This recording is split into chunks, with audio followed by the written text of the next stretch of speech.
समुत्कर्ष समिति से जुड़ी सभी जानकारियां प्राप्त करने के लिए हमारे YouTube चैनल समुत्कर्ष समिति को अवश्य सब्सक्राइब करें।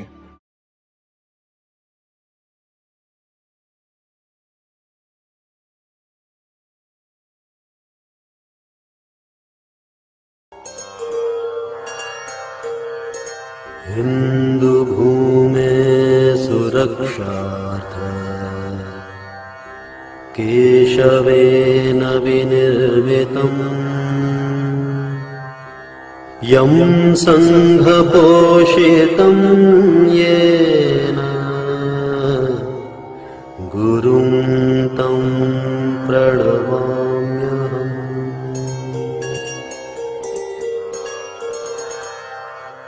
ये जो जेल के सींगचे और कोठरी है, जहां सूरज और चंद्रमा के दर्शन नहीं होते हैं, जहां अंधकारमय जीवन को देख करके अनेक लोगों ने आत्महत्या कर ली होती है, उस समय में इस दुर्दांत वातावरण के अंदर उनकी जिजीविषा उद्दाम भाव से उठती है।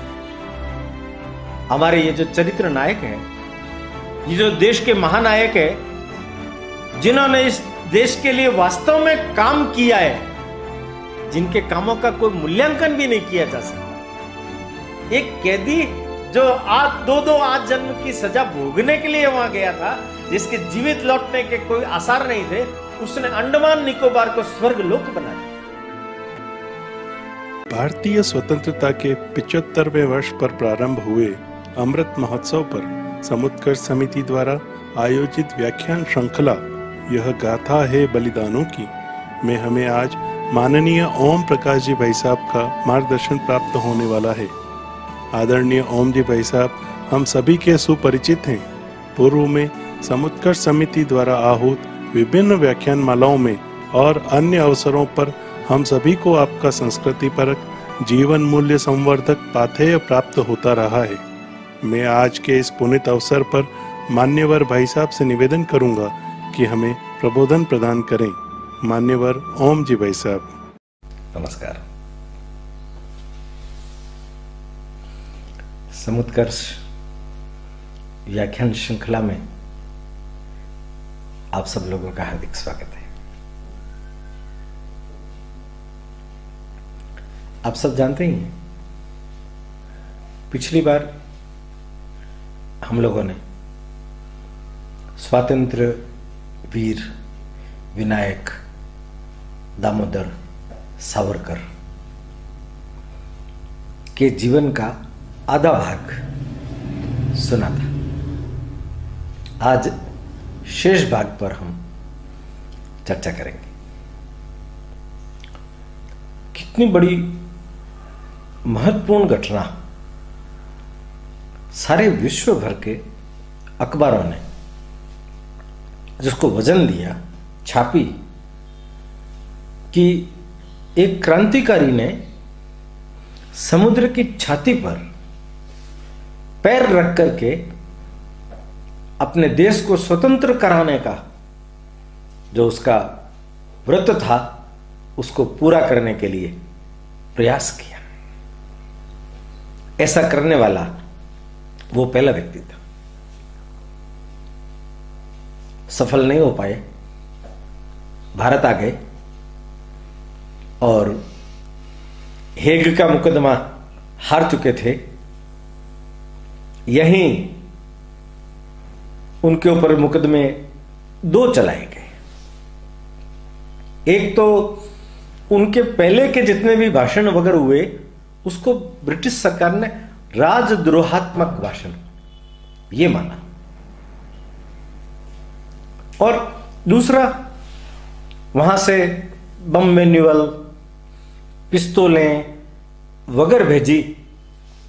माने ब्रिटिश सरकार को अपदस्थ करने के लिए सावरकर ने सशस्त्र जो संघर्ष किया, उसको सरकार ने राजद्रोह माना। अनंत कानारे ने मिस्टर जैक्सन को मारा, उसमें भी इनको लिप्त कर दिया गया कि इन्होंने जो पिस्तौल भेजी थी उससे वो मारा गया। माने इसके पीछे की प्रेरणा भी वही है। करजन वाइली को मदनलाल धिंगड़ा ने मारा, तो मदनलाल धिंगड़ा को प्रेरणा देने वाला व्यक्ति सावरकर है। इतने सब कारणों से सावरकर को सजा दी गई। न्यायालय ने पूछा इनको, तुम्हें कुछ कहना है क्या? इन्होंने साफ इनकार कर दिया।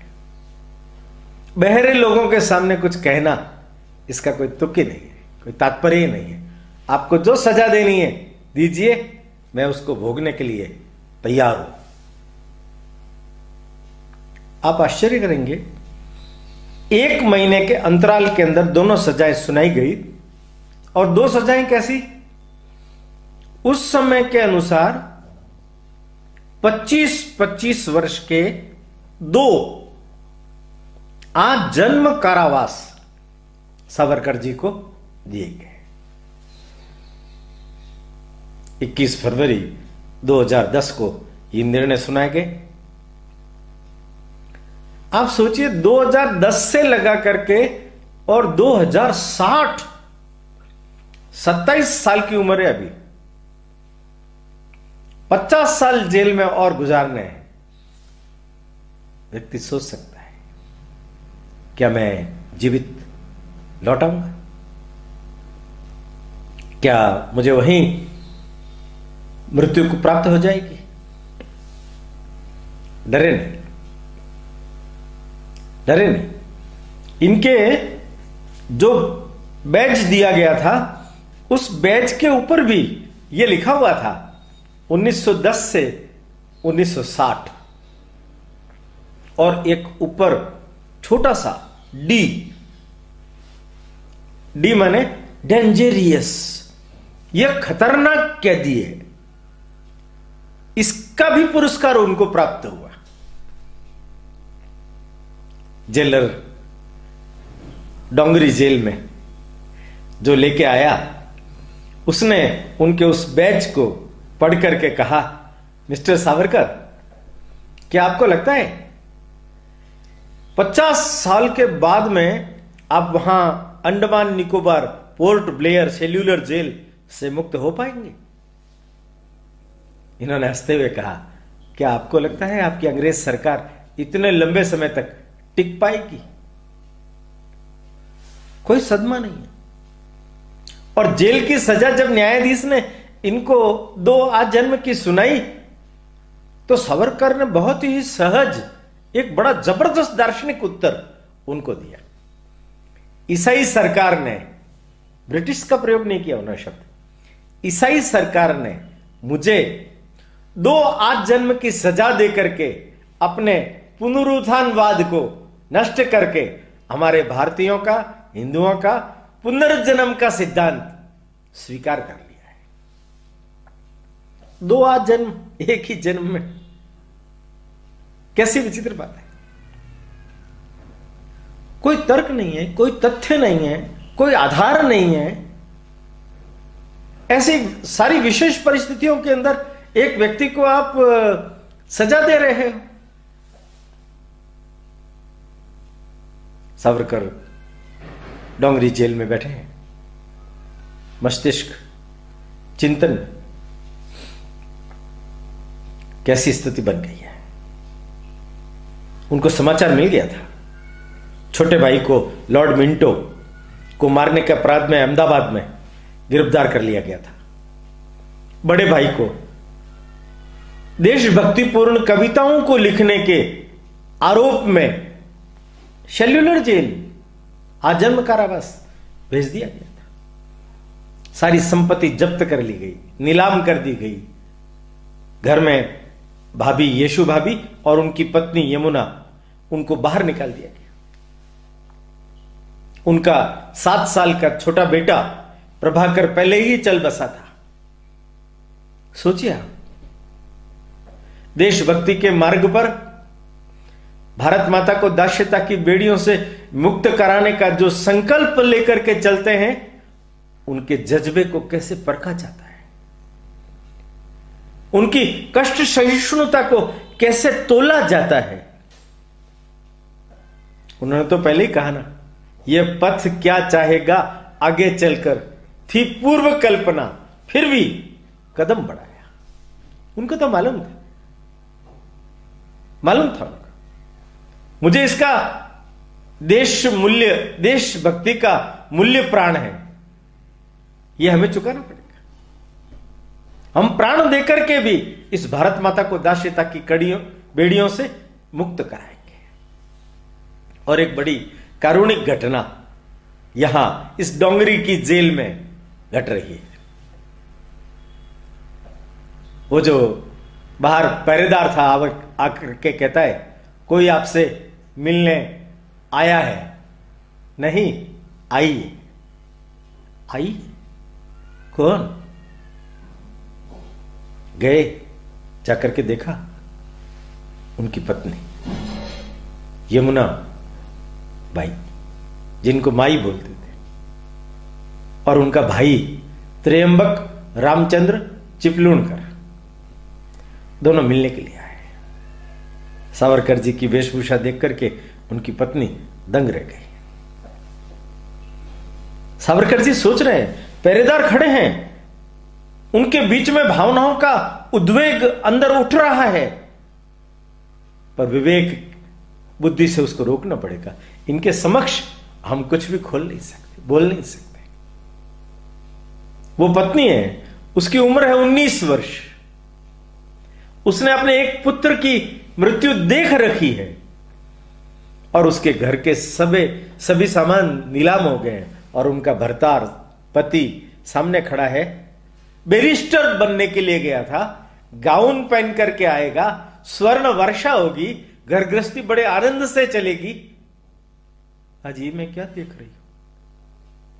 बेड़ियों से, हथकड़ियों से जकड़ा हुआ शरीर, जेल की वो वेशभूषा, पर उसके अंदर भी मुस्कुरा रहे हैं सावरकर जी।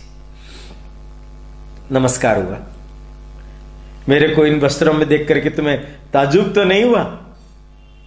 पत्नी थी ना वो उनकी, वो कहने लगी, वस्त्रों के अंदर है तो आप ही, आपको देख करके ताजुब कैसे होता? वस्त्रों को मैं देख ही नहीं रही हूं। वार्तालाप चलते चलते सावरकर जी थोड़ा उसको दिलासा देने के उद्देश्य से क्या बात बोलते हैं, देख 50 साल ईश्वर ने चाहा तो फिर मिलेंगे, तब तक इस बीच के अंदर तुम्हें भी बहुत ही तपस्या पूर्ण ढंग से अपने जीवन को पूरा करना है। मन में कभी कमजोरी आ जाए, सांसारिक इच्छा की जागृति हो जाए, तब सोचना हमारे घर का चूल्हा और चक्की किस लिए बंद कर दिए, किस लिए उसको फूंक दिया है? क्योंकि आगे आने वाले समय में इस भारतवर्ष के हजारों चूल्हे सोने का धुआं फूंके। हमारा अपना जीवन बहुत उदात्त और भव्य है, हमने हमारे जीवन को सार्थक किया है, इसलिए घबराने की कोई चिंता करने की जरूरत नहीं।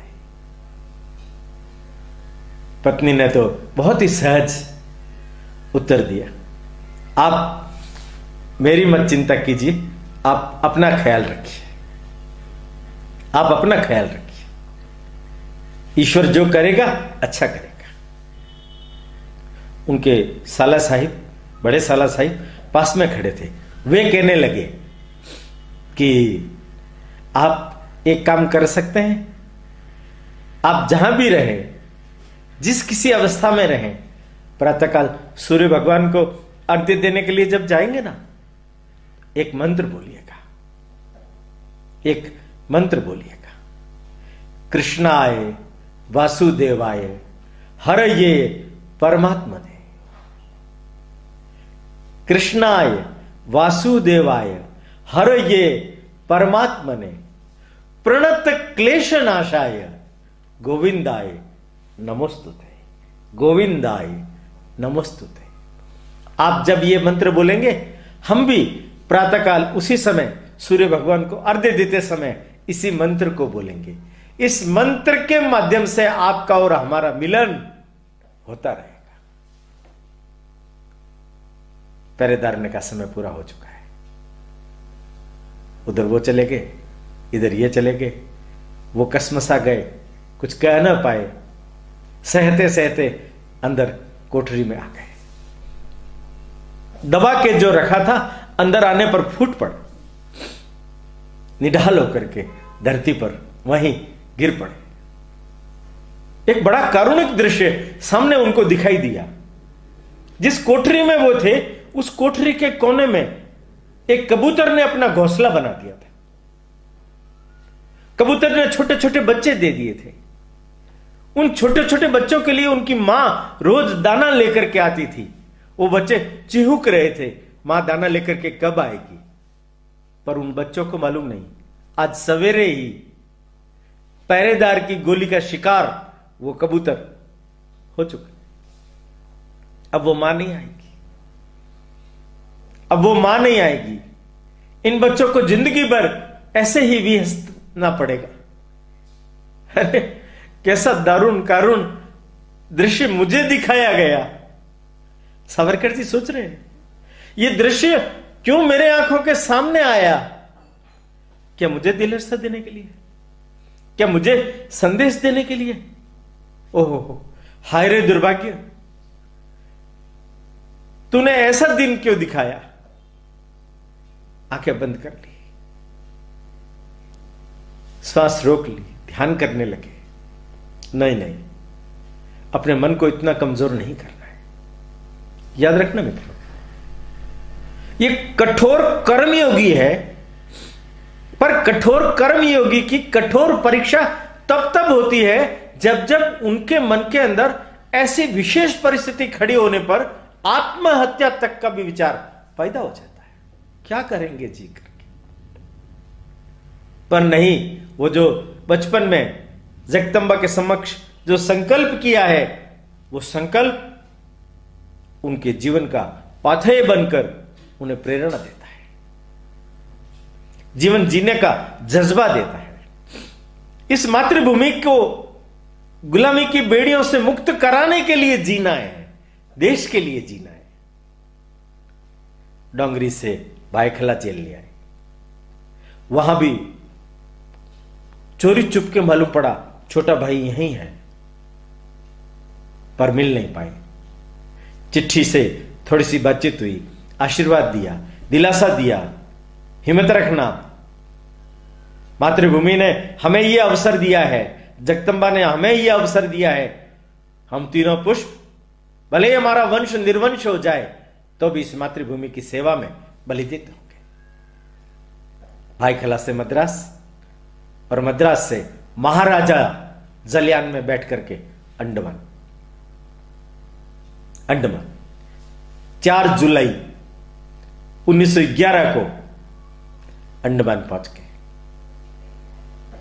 वहां जो जेलर था बारी, आयरिश था, उसने ठीक ढंग से सावरकर जी का स्वागत किया, बातचीत भी हुई। बारी कहने लगा, मैं आयरिश हूं, मैं अंग्रेज नहीं हूं, पर तुमने यह क्या किया? क्यों किया विद्रोह? चोरी चुपके रह करके तुम काम नहीं कर सकते थे क्या? बैरिस्टर की पढ़ाई तुम्हारी क्या काम आई? ऐसा वो उनको कहने लगा। फिर वो उनसे पूछने लगा, अरे मैंने सुना तुमने कोई एक पुस्तक लिखा, स्वातंत्र समर। मेरे पिताजी भी कानपुर में रहे, अंग्रेजों के वहां। वो जो तुम्हारा नाना साहब था ना, बहुत चरित्रहीन व्यक्ति था, उसने बहुत अंग्रेज महिलाओं के साथ में गलत व्यवहार किया। इन्होंने उत्तर दिया, वो जो नील है जिसने नरसंहार किया, हजारों लाखों लोगों को पेड़ों पर लटका दिया, बच्चों को, बूढ़ों को, महिलाओं को, उनके साथ बलात्कार किया, वो लिखता है मैं अपने देश के लिए अपने कर्तव्य की पूर्ति कर रहा हूं। तो नाना साहब पेशवा, तात्या टोपे, महारानी लक्ष्मीबाई, इन लोगों ने क्या गुनाह किया? इन्होंने तो देश के लिए काम किया है। और जिस तुम बलात्कार की बात कर रहे हो और जिस तुम चरित्र हनन की बात कर रहे हो, अंग्रेजों ने अपना कमीशन बिठा दिया और उसमें उन्होंने साफ ये लिखा है कि इनके ऊपर ये जो आरोप लगाए गए ये मिथ्या है, भारत के लोग ऐसा नहीं है। उन्होंने तो अंग्रेज महिलाओं के चरित्र की रक्षा की है। देखिए आप, जेल भोगने के लिए जो व्यक्ति गया है वो अपने देश का, देशवासियों का, स्वतंत्रता सेनानियों का किस तरीके से उज्जवल पक्ष उस व्यक्ति के मस्तिष्क में ठीक करने के लिए रख रहा है।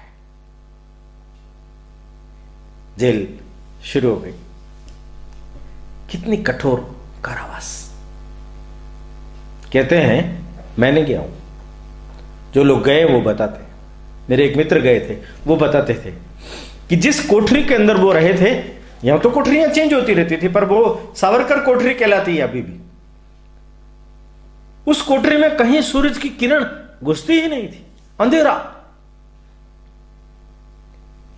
जब पर्यटक देखने के लिए वहां जाते हैं तो उनको अंदर घुसाते हैं और बाहर से दरवाजा बंद कर देते हैं।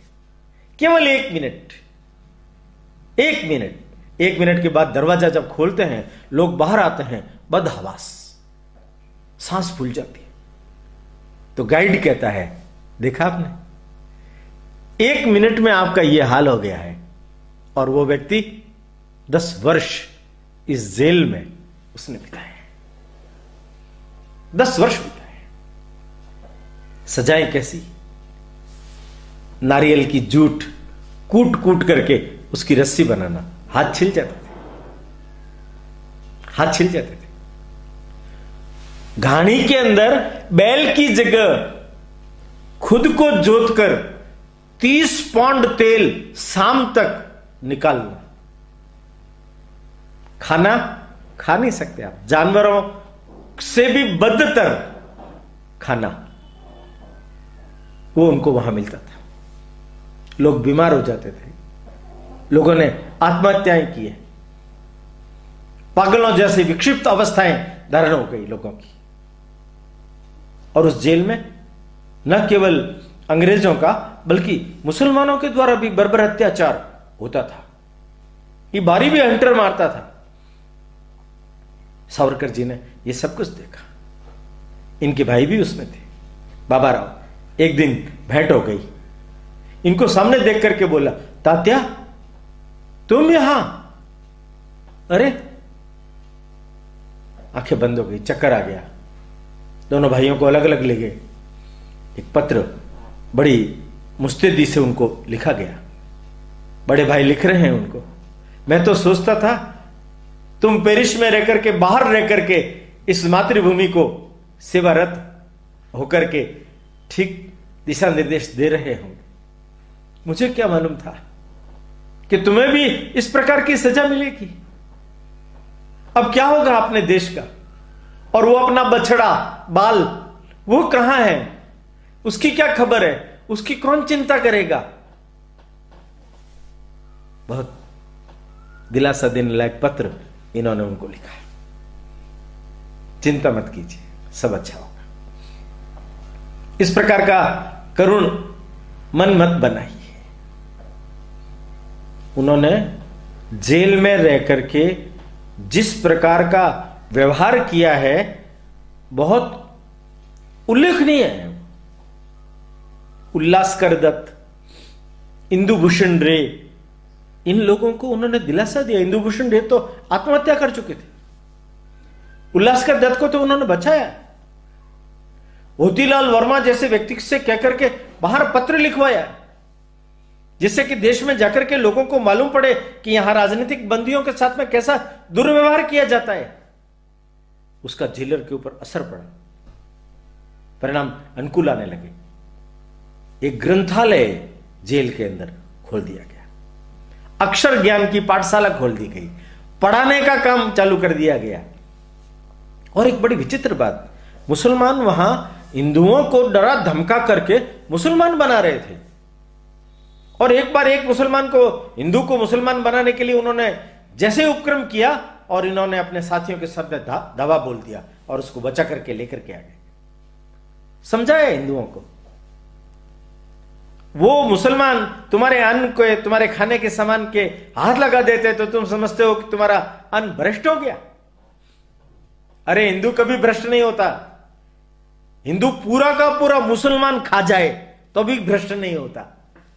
कुछ नहीं करना है, जल का छींटा देना है, ओम नमः शिवाय ये बोलना है और वो अन्न शुद्ध हो जाएगा। उसको खाओ, उसको खाओ। और खाने के साथ साथ मुसलमान को भी कहो तुम खाओ, तुम भी हिंदू हो जाओगे। शुद्धिकरण आंदोलन, अछूत तो उद्धार, ऊंच नीच का भेद नहीं, ऐसी सारी स्थितियां उस जेल के अंदर रह करके उन्होंने की। मैंने पिछली बार भी कहा था यह व्यक्ति अनूठा है। ये जो जेल के सींखचे और कोठरी है जहां सूरज और चंद्रमा के दर्शन नहीं होते हैं, जहां अंधकारमय जीवन को देख करके अनेक लोगों ने आत्महत्या कर ली होती है, उस समय में इस दुर्दांत वातावरण के अंदर उनकी जिजीविषा उद्दाम भाव से उठती है। काव्य जागता है और कोयले से, कील से जेल की दीवारों के ऊपर लिख करके, उसको कंठस्थ करके, याद करके, विरोह उच्छ्वास, कमला, गोमांतक, मेरा मृत्यु पत्र इत्यादि कितनी चीजें उन्होंने वहां लिखी है। 13,500 पंक्तियां। कल्पना कीजिए आप उस कवि की जो ऐसी विषम परिस्थितियों में भी अपने अंतःकरण के अंदर इस चेतना को जागृत रख रहा है। कैसा अद्भुत काम हुआ होगा। वो जेल नहीं, अंडमान का वो सुधार गृह बन गया। वो जो जेलर था बारी, जो डंडे चमकाता था, वो गाय बन गया, उनके अनुकूल काम करने लग गया। इतना जबरदस्त परिवर्तन। पर वहां का जो वातावरण था, वहां का जो वायुमंडल था, खारा पानी, स्नान भी नहीं कर सकते, बाल खड़े हो जाते। 3 कटोरी मिलता था पानी स्नान के लिए। जैसे हम संकल्प अगर करते हैं तो चलू भर करके जैसे कराते हैं, उसी प्रकार से उस पद्धति से वहां स्नान होता था। पीने का पानी तक नहीं मिलता था। खाने की दुरावस्था है, दूध तो मिलता ही नहीं था। बड़े भाई बीमार हो गए, उनको अस्पताल में ले जाने नहीं दिया गया। ज्यादा रोग बिगड़ गया, इनका खुद का भी तपेदिक हो गया। 1 साल भर तक केवल दूध पर रहे, भयंकर बीमार। पर उस बीमारी की अवस्था के अंदर भी लोक चेतना का कार्य, लोगों को संबल देने का कार्य, उन सबको जगाने का कार्य और उन सबके मन में एक विश्वास जगाने का कार्य, ये सावरकर जी ने किया।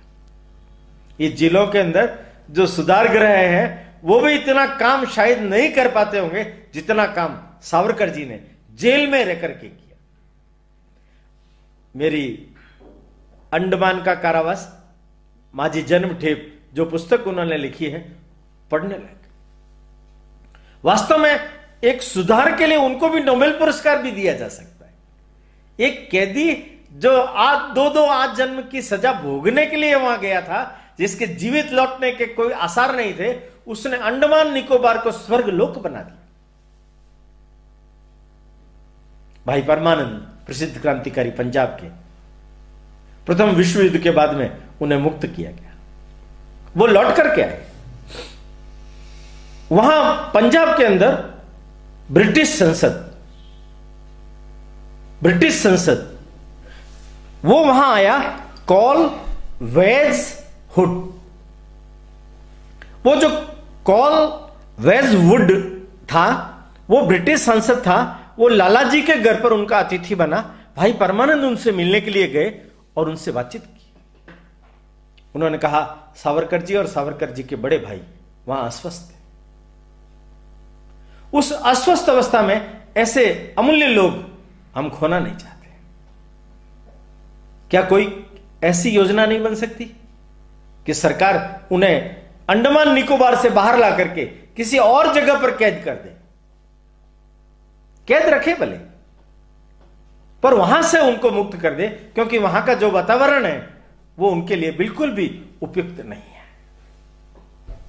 कॉल वेजवुड ने लाला जी को, परमानंद जी को दिलासा दिया। उन्होंने गवर्नर से बातचीत करने की चेष्टा की तो मालूम पड़ा उस गवर्नर का स्थलांतरण हो गया है। तो उन्होंने कहा कोई चिंता नहीं, मैं दूसरे गवर्नर से लंदन जाके बात करूंगा। उन्होंने दूसरे गवर्नर से लंदन जाकर के बातचीत की, उनको सारा विषय समझाया, वो मान गए। और उस गवर्नर ने उन दोनों भाइयों को वहां से मुक्त किया, वहां से मुक्त किया।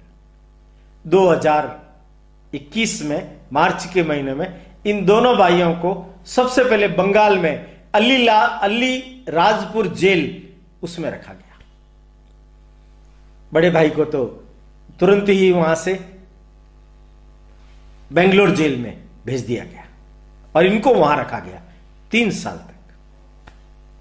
जरा रुकिए, यह मैं एक बात आपको बोलना चाहता हूं।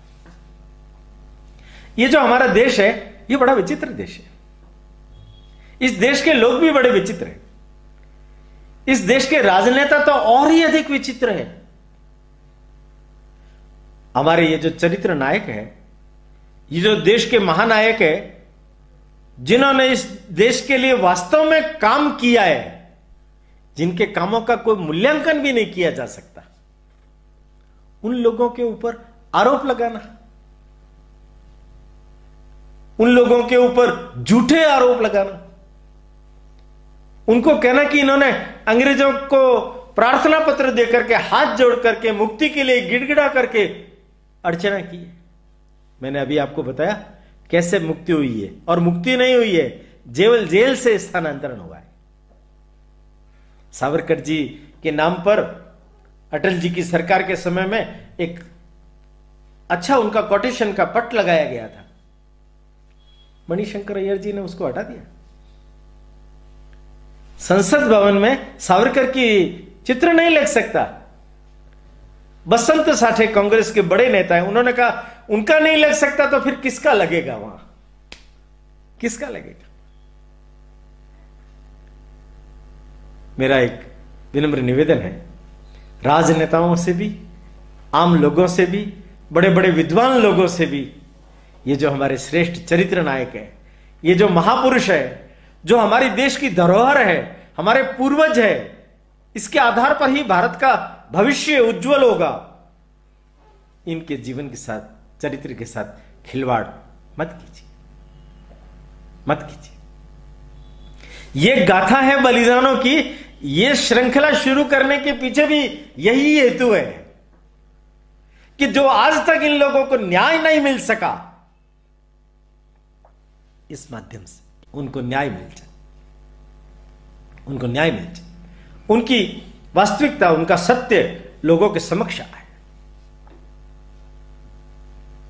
अलीराजपुर से 24 में रत्नागिरी, उसमें बहुत छोटा गांव था, वहां लाकर के इनको कैद रखा। प्रारंभ में 5 साल, किंतु कुल 13 साल तक रत्नागिरी में नजरबंद रहे सावरकर। छूट दी, लोग मिल सकते हैं, ये रत्नागिरी जिले में घूम सकते हैं। आप देखिए इन 13 सालों में इस व्यक्ति ने क्या काम किया। सबसे उल्लेखनीय काम किया, वो किया शुद्धिकरण। एक मसूरकर महाराज को लगाया। गोवा में जो लोग ईसाई बन गए थे, किसी समय हिंदू थे, 10,000 ईसाइयों को वापस हिंदू बनाया। शुद्धिकरण का। यहां नासिक के आसपास महार जो थे, उसमें धीवर हरिजनों में जाति थी, वो लोग भी किसी समय में मुसलमान बन गए थे, उनको भी वापस हिंदू बनाया। स्वामी श्रद्धानंद, उन्होंने बहुत बड़ा शुद्धिकरण का काम किया, बहुत बड़ा शुद्धिकरण का काम किया। और उनकी जब हत्या कर दी गई तो उन्होंने बहुत बड़े आलेख लिखे, उनके नाम पर एक पत्र भी चालू किया। शुद्धिकरण ये रत्नागिरी के कालखंड में उनका बहुत बड़ा काम है। और दूसरा काम अछूतोद्धार।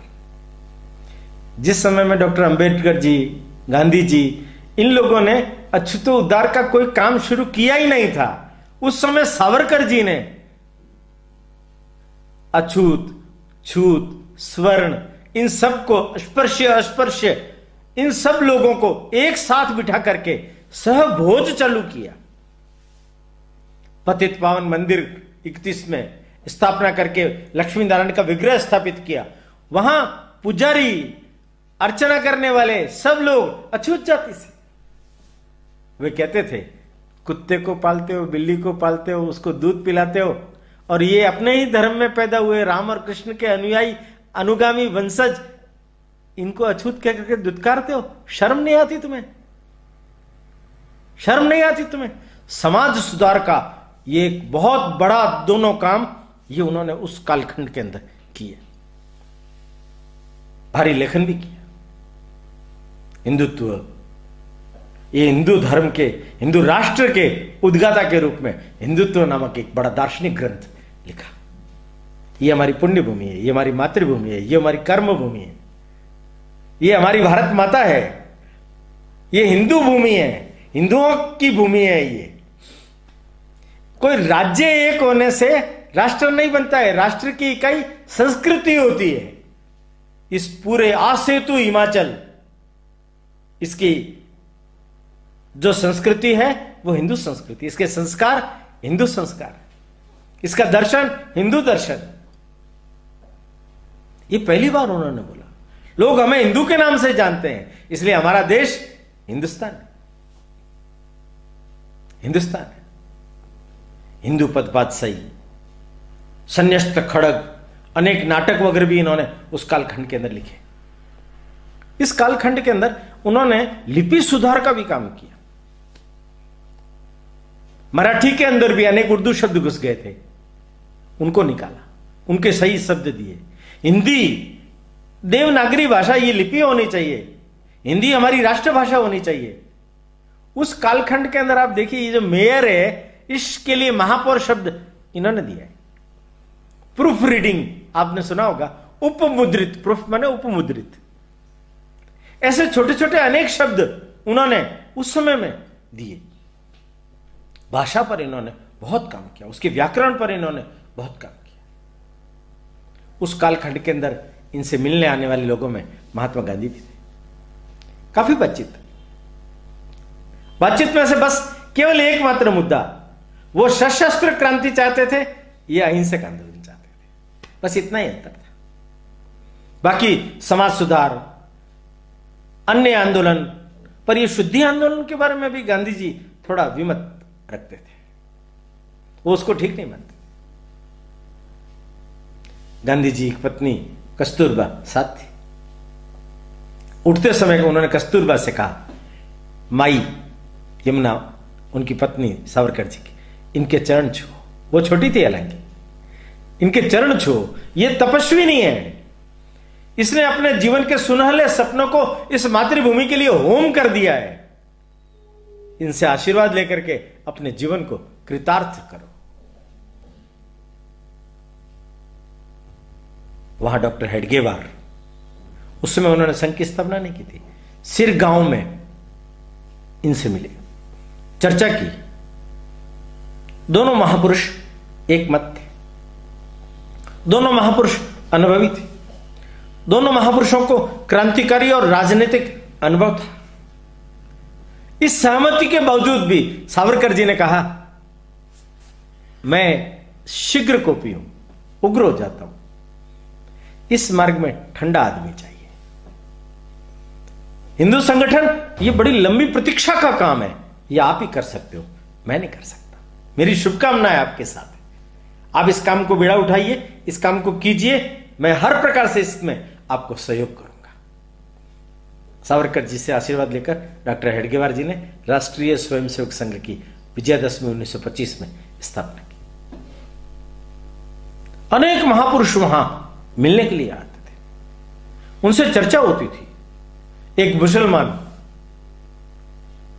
मोहम्मद अली, वो आए, उन्होंने बहुत प्रकार की चर्चा की। उन्होंने कहा कि आप हम मुसलमानों को अलग ही सोचते हो, अलग ही देखते हो, तो क्या हम देश छोड़ करके चला जाए?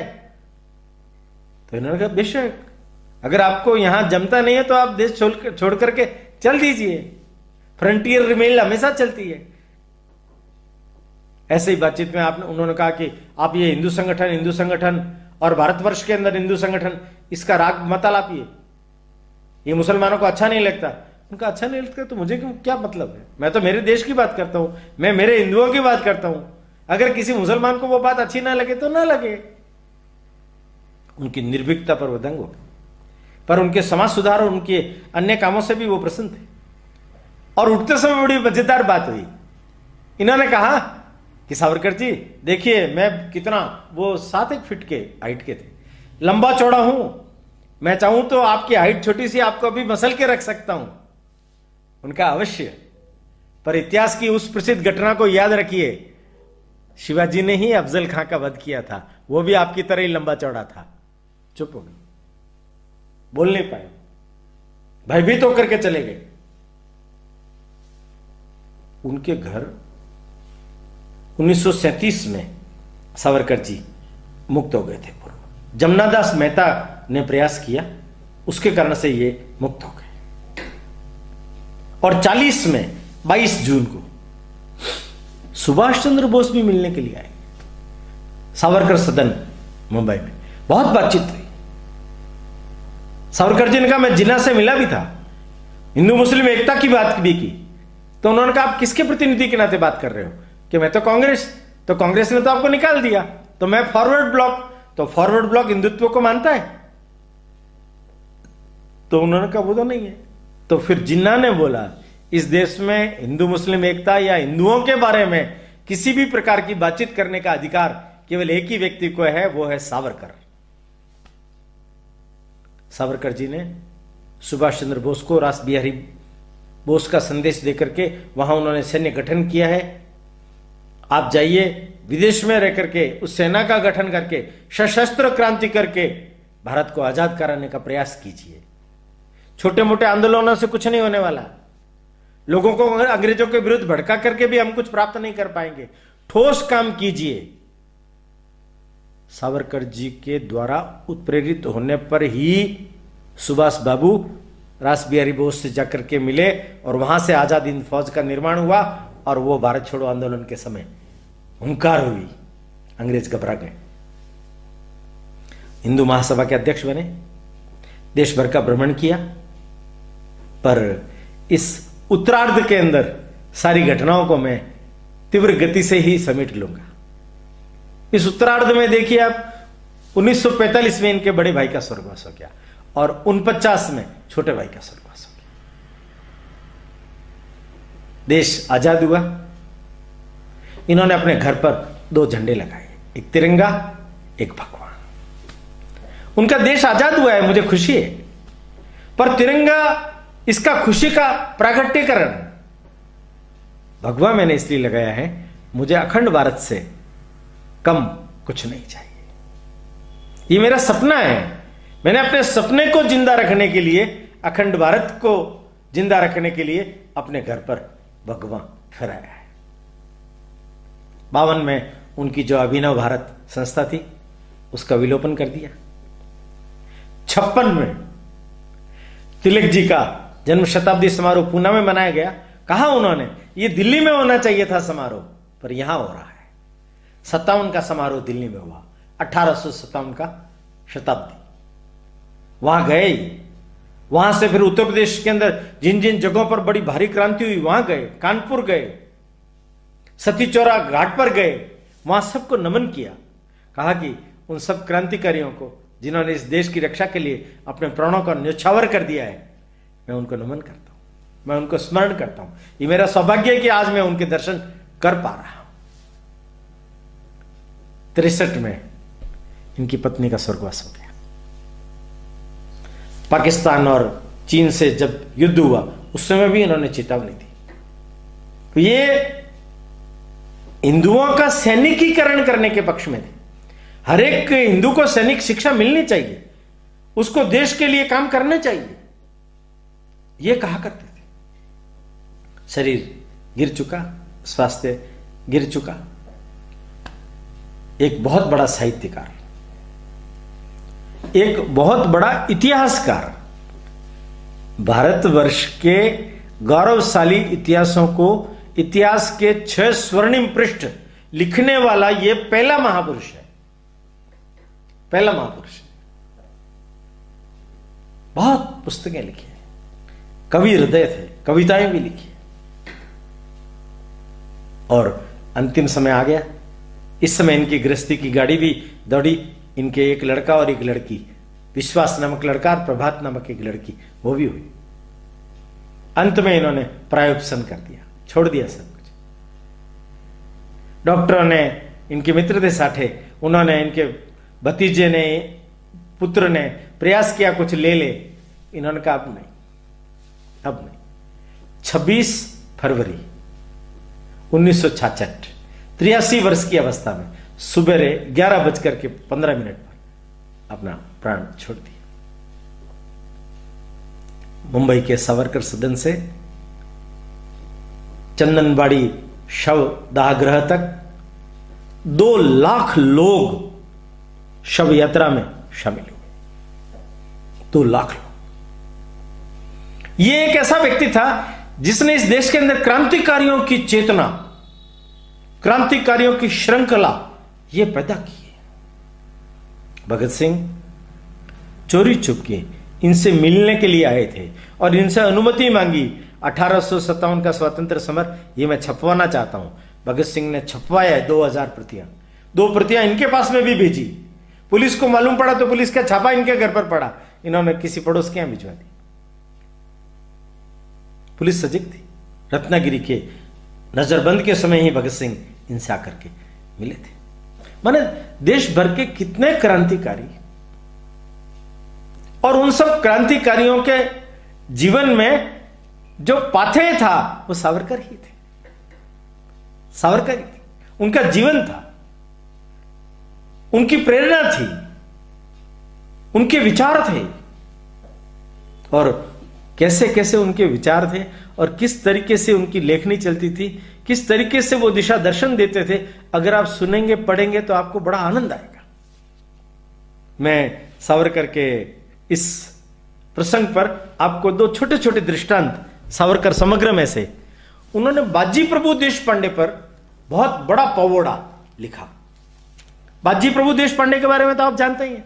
शिवाजी महाराज जब किले से निकल गए और वो दूसरे किले तक पहुंच रहे हैं, तब रास्ते में पीछे सेना उनका पीछा न कर सके तो एक खिंड आता है, पावन खिंड घाटी, वहां ये रुक गए और बाजी प्रभु को कहा कि 5 धमाके होंगे गोले के, तब समझना कि मैं पहुंच गया हूं, तब तक तुम्हें मुगलों को आगे नहीं बढ़ने देना है।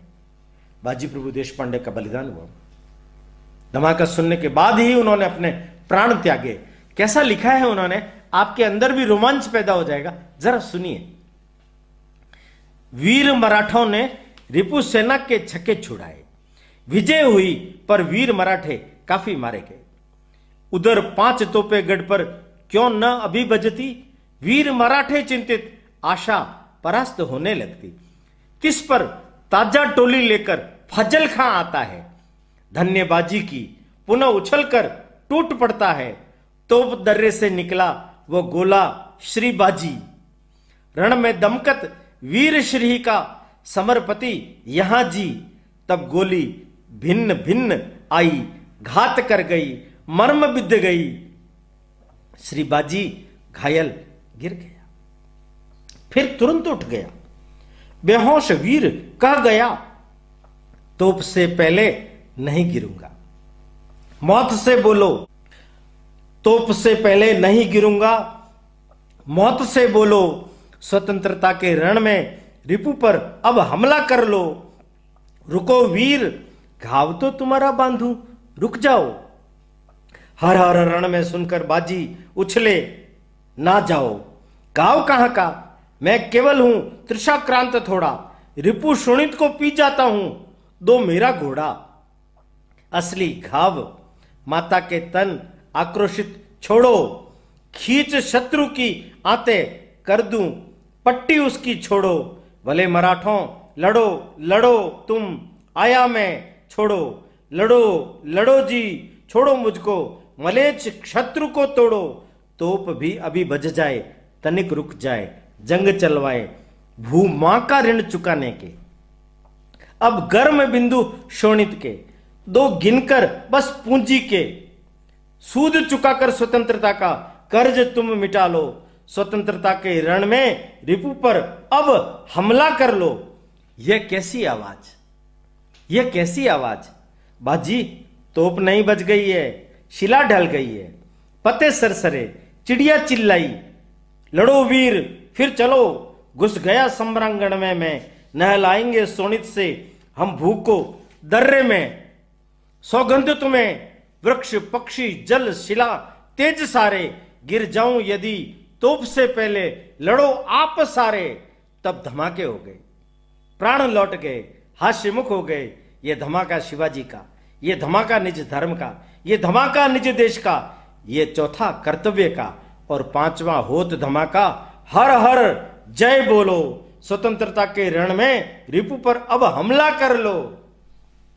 कैसी बातें हैं, कैसी चीजें हैं, कैसे शब्द हैं, जैसे कोई उस सारे दृश्य को वो साक्षात कर बैठे। और बाजी प्रभु ने वो धमाका सुनने के बाद ही अब प्राणों को कहा, अब तुम भले चले जाओ, अब मुझे तुम्हारी जरूरत नहीं, मेरा राजा अपने राजधानी में पहुंच गया है।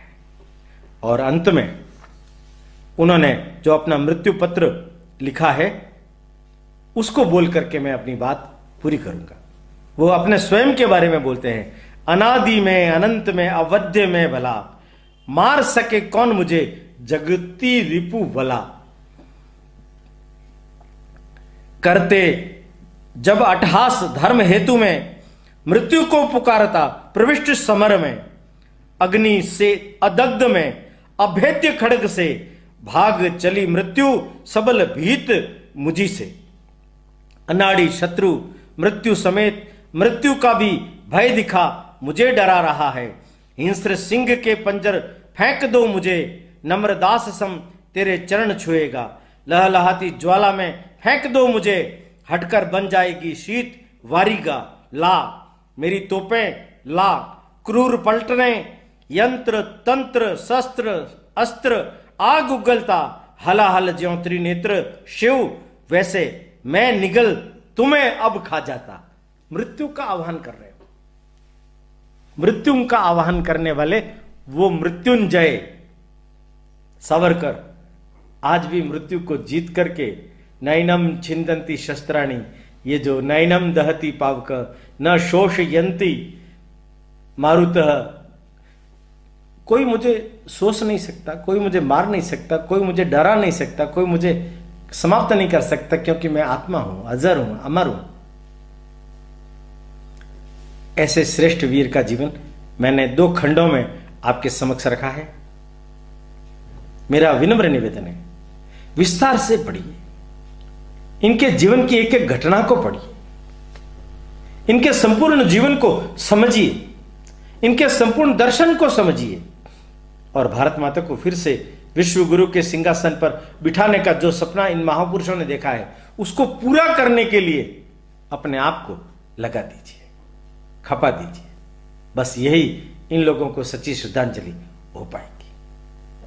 आज सावरकर जी के इन दोनों एपिसोडों को मैं पूरा करता हूं। अगली बार फिर एक नए क्रांतिकारी के साथ में हम मिलेंगे, तब तक के लिए नमस्कार। आप सभी का समुत्कर्ष समिति के प्रति यही स्नेह और आत्मीय भाव बना रहे। धन्यवाद।